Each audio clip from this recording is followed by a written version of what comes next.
So I've got a question for you. How do you know that this is really me?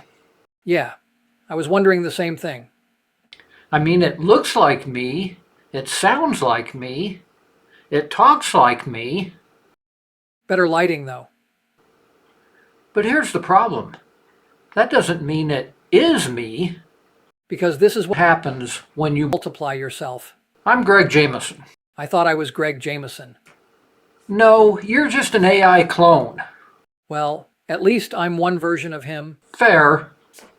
Over the past few years, I've been building something that most people don't even realize is possible yet. Not just AI tools, not just chatbots.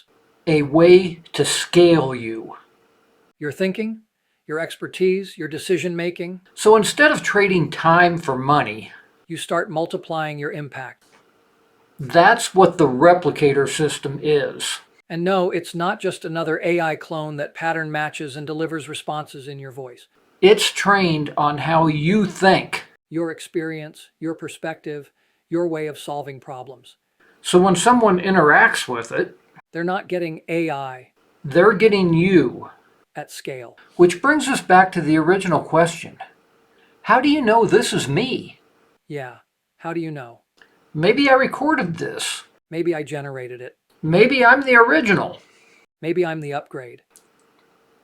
Here's what actually matters. The future isn't about replacing yourself, It's about multiplying yourself, your visibility, your momentum. your expertise. So the better question is, How many versions of you are working right now?